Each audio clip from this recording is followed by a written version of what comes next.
نحمده ونصلي ونسلم على رسوله الكريم أما بعد فأعوذ بالله من الشيطان الرجيم بسم الله الرحمن الرحيم فبظلم من الذين هادوا حرمنا عليهم طيبات أحلت لهم وبصدهم عن سبيل الله كثيرا وأخذهم الربا وقد نهوا عنه وأكلهم أموال الناس بالباطل وأعتدنا للكافرين منهم عذابا أليما صدق اللہ العظیم۔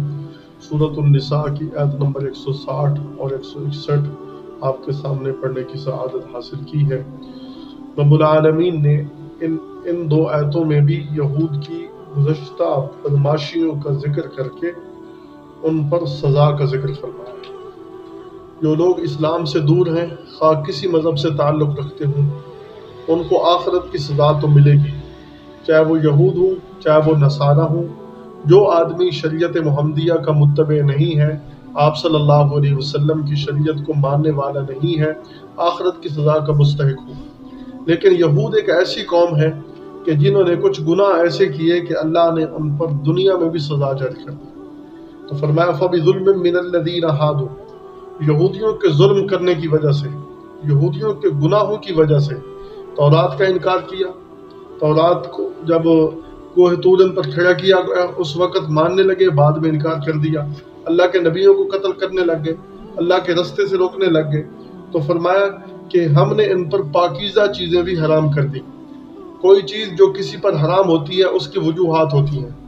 اللہ تبارک و تعالی نے جو چیز انسان پر حرام کی ہے، یا تو وہ ایسی گندی اور خسیس چیز ہے کہ انسانی طبیعت کے بھی خلاف ہے، اس لیے اس چیز کو حرام کر دیا، یا وہ چیز ایسی ہے کہ اگر آپ اس چیز کو کھائیں گے آپ کا مزاج بگڑے گا، یا پھر آپ وہ چیز استعمال کریں گے تو آپ کے اخلاق پر اثر پڑے گا۔ درندے انسان پر حرام کیے گئے کیونکہ یہ انسان کے مزاج کے خلاف ہیں، انسان کے مزاج سے ملتے نہیں ہیں۔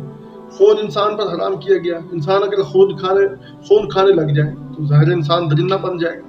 اللہ تعالیٰ نے جو چیزیں اس کے مزاج کے خلاف ہیں، اس کی طبیعت کے خلاف ہیں، یا اس کے اخلاق کو بگاڑتی ہیں، ان سب چیزوں کو حرام کر دیا ہے۔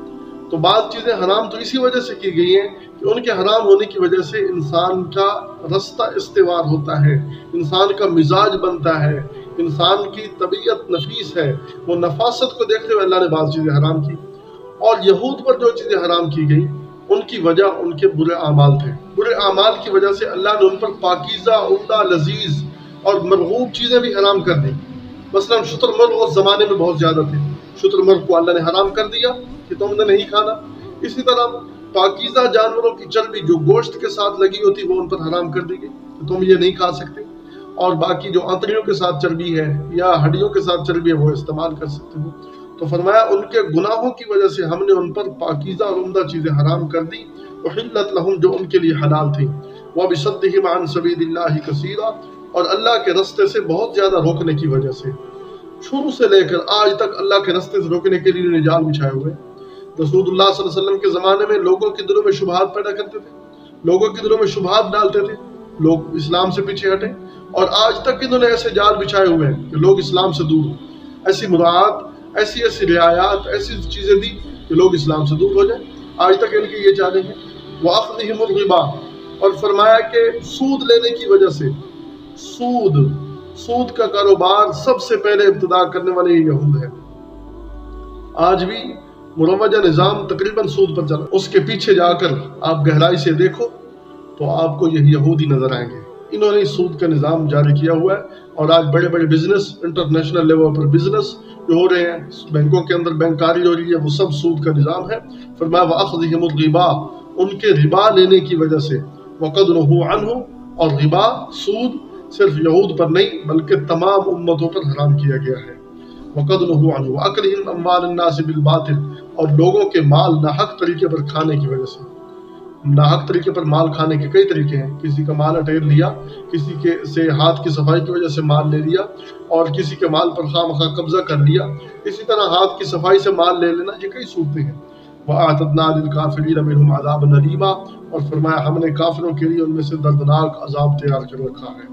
دردناک عذاب تو آخرت میں ملے گا، لیکن ان کو دنیا کی سزا یہ ملی کہ ان پر اللہ نے پاکیزہ اور عمدہ چیزیں حرام کر دی، اور اگر کوئی بندہ امت مسلمہ سے اپنے اوپر پاکیزہ اور عمدہ چیز حرام کر لے حلال چیز کو تو اس پر حرام نہیں ہو جاتی.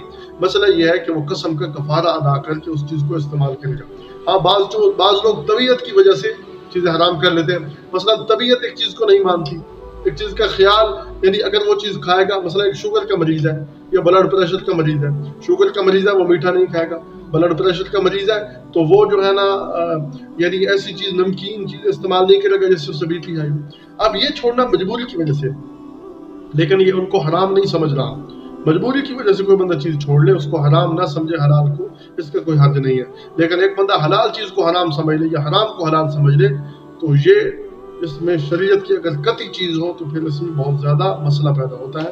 اللہ تعالی ہمیں رائے حق سمجھنے کی توفیق عطا فرمائے. وما توفیق اللہ.